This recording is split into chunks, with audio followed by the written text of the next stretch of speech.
Hi hello friends, welcome to இன்றோ தகவல். இன்றைக்கி நம்ம இன்றோ தகவலில் என்ன பார்க்க போகிறோம் அப்படின்னா, ஒரு யம்மியான கேசரி எப்படி பண்ணணுன்னு தான் நம்ம பார்க்க போகிறோம். ஸோ ஃபுட் கலர் எதுவுமே யூஸ் பண்ணாமல் சாஃப்ரான் மட்டும் யூஸ் பண்ணி எப்படி பண்ணணும் தான் நம்ம பார்க்க போகிறோம். வாங்க நம்ம கேசரி எப்படி பண்ணணும் பார்ப்போம். ஃபஸ்ட்டு கடாயை அடுப்பில் வச்சுக்கோங்க. அது சூடாகட்டும். நல்லா சூடானே 1 ஸ்பூன் அளவுக்கு நெய் விட்டுக்கோங்க. நெய் நல்லா கரையட்டும். இது நல்லா மெல்ட் ஆனனே இன்றைக்கி நான் கேஷ்யூ நட்டும் ட்ரை கிரேப்ஸ் எடுத்து வச்சுருக்கேன். கேஷ்யூ நட்டு நல்லா குட்டி குட்டியாக கட் பண்ணி போட்டேன் நான். இது லைட் ப்ரௌன் வர வரைக்கும் வெயிட் பண்ணி எடுங்க. கொஞ்சம் டிஃப்ரெண்ட் தெரியணும் அப்படின்னா அந்த ட்ரை கிரேப்ஸ் எல்லாமே நல்லா கொஞ்சம் உப்பி வரும். லைட் ப்ரௌனில் இருந்தால் தான் அந்த ஃப்ளேவர் நல்லாயிருக்கும், டேஸ்ட்டாகவும் இருக்கும் கேசரி. இதை நீங்கள் நெய்யில் வறுக்கிறப்போ இன்னும் டேஸ்ட்டாக இருக்கும். பாருங்கள், நல்லா வந்துடுச்சு. நம்மளுக்கு கலர் சேஞ்ச் ஆகிடுச்சு. இந்த மாதிரி டயத்தில் நம்ம இதை எடுத்துடலாம்.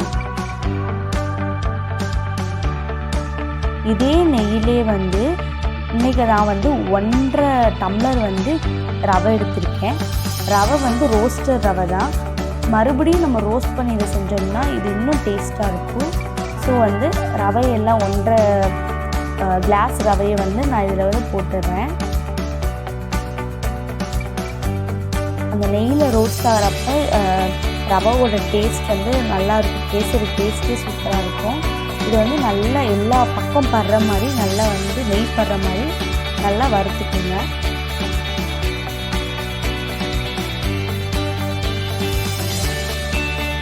நான் ஆல்ரெடி உங்களுக்கு ரெட் கலரில் கேசரி எப்படி பண்ணணும்னு சொல்லி நான் ஆல்ரெடி போட்டிருக்கேன்.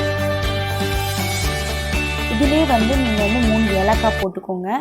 ஏலக்காவை நீங்கள் இதிலே போட்டு நல்லா ரோஸ்ட் பண்ணுறப்ப அந்த ஏலக்காவோட ஸ்மெல் சூப்பராக இருக்கும். இன்றைக்கி நான் 1.5 எடுத்திருக்கேன். 1க்கு 3 கணக்கு.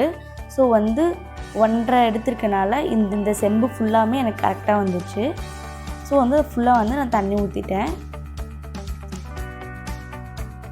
கரெக்டாக ஊற்றினா தான் ரவையும் நல்லா வெந்திருக்கும்.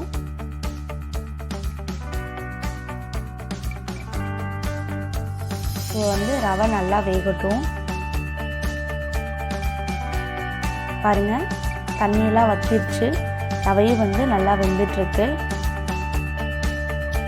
உங்களுக்கு பார்த்தாலாம் தெரியும் ரவை வெந்திருக்குது.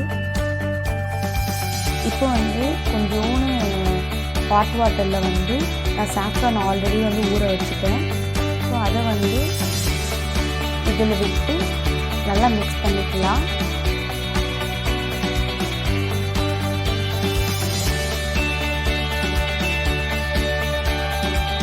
அந்த கலர் எசன்ஸ் எல்லாமே உள்ளே இறங்கிச்சு. சாஃப்ரான் கலர் எல்லாமே நீங்கள் தண்ணியிலே வச்சு ஊற வச்சுக்கலாம். இல்லாட்டினா பால்லேயே வச்சு ஊற வச்சு நீங்கள் அதை செஞ்சுக்கலாம்.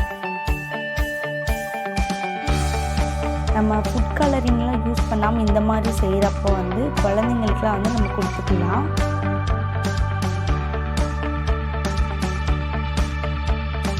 நல்லா மிக்ஸ் பண்ணிக்கோங்க எல்லா பக்கம் படுற மாதிரி.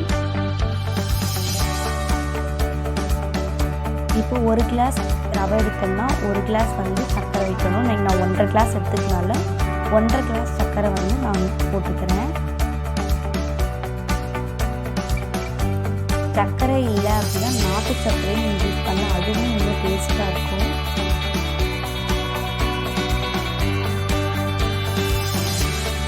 சர்க்கரைலாம் நல்லா நீங்கள் மிக்ஸ் பண்ணி உடனே அது ஒரு மெல்ட் ஆகி இந்த மாதிரி கன்சிஸ்டன்சி வந்துடும்.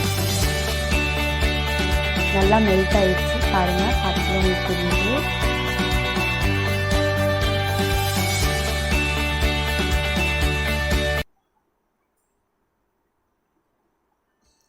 இந்த மாதிரி நீங்கள் சாஃப்ரான்லாம் ஆட் பண்ணி செய்கிறனால ஃப்ளேவர் டேஸ்ட்டாக இருக்கும். ஸ்மெல்லு சூப்பராக இருக்கும்.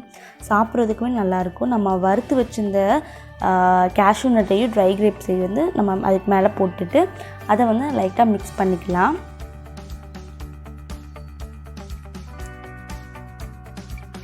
இந்த மாதிரி நேச்சுரலாக வந்து ஃபுட் கலர் வந்து நம்ம ஆட் பண்ணுறப்ப நம்மளோட உடம்புக்கு ரொம்ப நல்லது.